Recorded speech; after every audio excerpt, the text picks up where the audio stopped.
Well, hey guys, it's Tony from Tony Talks Cards. Hope you're having a great week. And as always, we talk about cards. My name is Tony. There you go. This week we're talking about cards that are graded and some baseball cards I picked up over the last couple months. If you've seen my prior videos, you know that late in 2024 I got into exploring some of the PSA and SGC graded baseball cards, Hall of Famers, stars, people I like or have a connection to. And I did a lot of buying during November, December, and even into January, even to like this week, in terms of baseball cards of various Hall of Famers, trying to get a card of each of them, at least the ones I can afford right now. That for me specifically, I like numbers, I like statistics. And if it's not their rookie card or their last playing days card, a card that reflects the year, like the prior year statistics of maybe one of their better years. Maybe it's a year they were an MVP of the AL or the National League. Or maybe they won a Cy Young Award, or they had some other accolade, some peak of their career that happened that's reflected on that last statistic showing on their card, the back of the card. So today is a few cards I picked up from the 1975 baseball set. I wasn't a baseball collector early on, but I always knew about the set because of its bright colors, the top half, the bottom half, different colors, and they just stand out a lot when I think about 1970s baseball sets. Also like the 71 Topps baseball because of the black design, right? Not quite colorful, but the black design is always cool to me. And although it does show the chipping and the wear, I just like the way it looks. So let's get into 1975. I've got three cards to show you and a little bit of backstory behind why I bought them, what they mean, and what the back of their card shows that made me want to pick them up. So first card on the listing, they're all PSA 4s or 5s. 4 or 5, whether it's a new label, old label, whether you care about the grade or not, kind of that's what I'd want to go after price wise.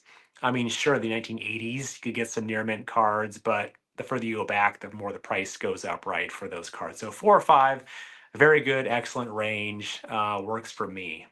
So the first card to show off is a guy who spent time with my Cubs, though, early in his career for just a few seasons, but then ended up with the St. Louis Cardinals for most of his career, is Lou Brock.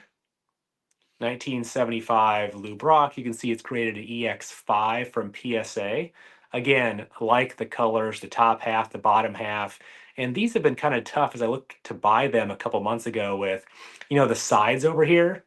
It's easy to tell when these cards are off center left to right because of the wider color bar or the more narrow or missing color bar, right? If it's really miscut. So this one right here, pretty good centering on it. Again, it's a 5. It's an older label PSA.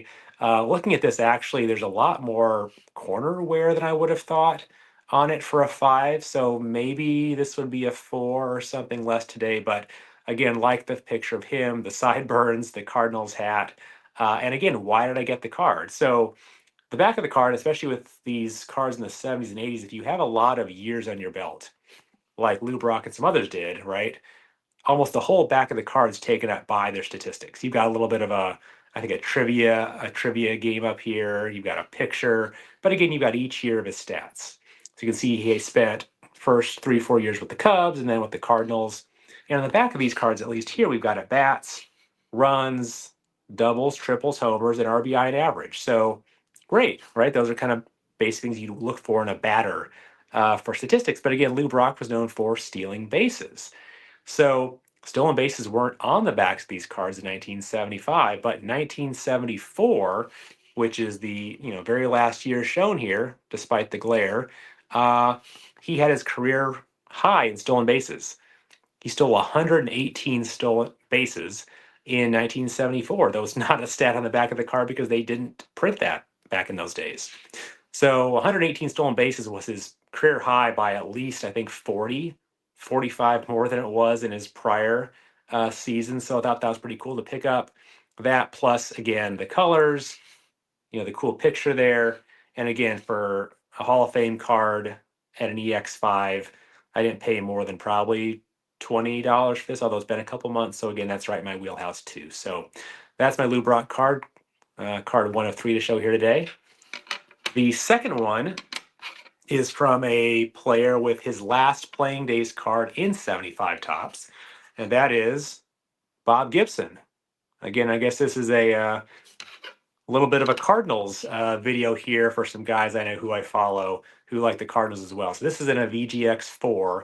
This one actually, I can't really zoom in with the picture and the glare, but this Bob Gibson, the corners are a lot better than the EX5 Lou Brock we just showed. So again, it has a higher number. It's in the eights there on the PSA label. So maybe there was some change there. But again, love the red, love the yellow. You know, a little bit, sure, maybe a little narrow on this side where the red and yellow meet. A little bit fatter over here, but not too bad. And a little, there's some print defects and little printing marks on the card. But again, do like the card, last playing days card. You see my videos about my Mickey Mantle 1969 tops.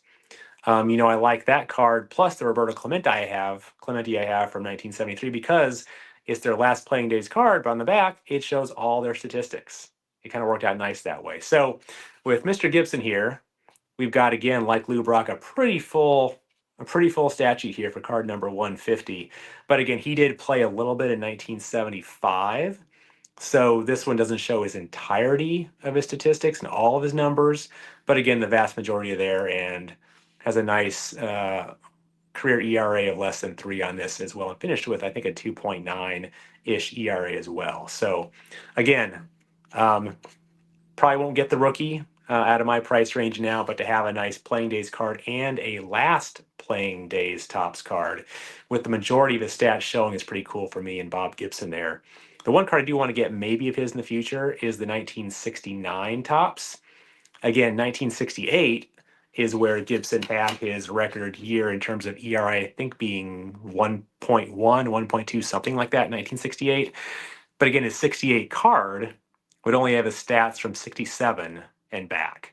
But the 69 tops card, although not released during the year of that huge, amazing pitching season, the 69 card would have his 68 stat on the back and probably talk about it too in some sort of a paragraph, a sentence, like a cool little, you know, like cartoon they have here talking about what happened, or maybe a quiz of some sort. So again, looking for the 69 tops probably at some point. Again, that's a cheapish card too. 4 or 5 be great.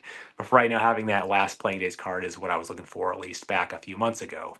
So the last of the 3 cards to show you is definitely someone with a lot of statistics, a lot of cardboard on the back taken up by statistics. This is the 1975 tops Hank Aaron. This is an EX5. The label number's in the 9. So again, pretty newer. And I will say the corners on this are pretty darn nice. Again, the side by side here, where the yellow and the red meet, right? It's pretty darn centered. It's not perfect, but it's not off centered. So I like that. Like the blue, the yellow, the red. Hank there has the blue hat and the blue jersey on to match the Brewers blue there in the top. And again, the back of his card, pretty much all you can get there is just his statistics. So cool seeing that a good, 80% of the card is showing his stats. And again, while he does have a 76 tops card, this does have a majority of his stats on it. But why did I buy this card? Well, it's one of the cheaper ones given when it is in his career. But also he broke Babe Ruth's home run record in 1974. I think it was April of 74. So again, this being a 75 card, this card would have that stat on the back, or at least the cumulative amount of home runs that would have led to more than what Babe Ruth had. So at the very bottom of this card, it's too hard to show you in the video, but he's got 733 home runs. He's got 2,202 RBI. And again, 733, that's higher than 714. And so it does refer to that and his 20 home runs during the 1974 season there. So kind of cool there. And funny enough, a lot of these cards have little kind of cartoons on the back of them, little, quizzes about Major League Sports, baseball, whatever the case may be. On the back of Hank Aaron's card, it says, name Ernie Banks' cousin. So I collect Ernie Banks. I'm a Cubs guy. Who's his cousin? O.J. Simpson. A little bit of a crossover between football and baseball on the back of this card here, and an Ernie Banks reference to a Cubs player that, of course, I collect and have a few more cards to show too on this channel. So kind of a cool thing. There doesn't really mention him breaking the home run record because there wasn't enough room on the card to really show that, probably, given all the years he has. but I do want to pick up the 76 tops, the last playing days card of his as well at some point in the future. Graded probably, or at least raw with nice centering and nice corners would be great too. So again, that's why I picked up this card as well. And this was probably no more than 25, 30 bucks too in this grade. So really enjoyed that. So those are my three 1975 tops cards to show off here. Again, show them here. You've got Lou Brock in the PSA 5. Love that color. Another Cardinal. I know the channel I follow, Redneck Collector, should like these two Cardinals cards as well. And you've got the Brewer, former Atlanta Brave Hank Aaron in a PSA 5. So that's my video. Looking to pick up a few more cards here and there of kind of those 50s, 60s, 70s Hall of Famers too, in that 4 to 5 range, or if not graded, just a nice solid EX non-beater shape. And we'll come back with a new video probably later this week. Again, thanks for watching. Appreciate it. If you like this video, like and subscribe to the content. I'll push out about 2-3 videos a week, walking through my new baseball collecting I'm getting into, but also walking through my old vintage football card collection too. Unopened packs of football cards and baseball cards, but also just the sets I've completed the last many years being a collector. So thank you again for that, and I'll talk to you in the next video. Take care. Bye.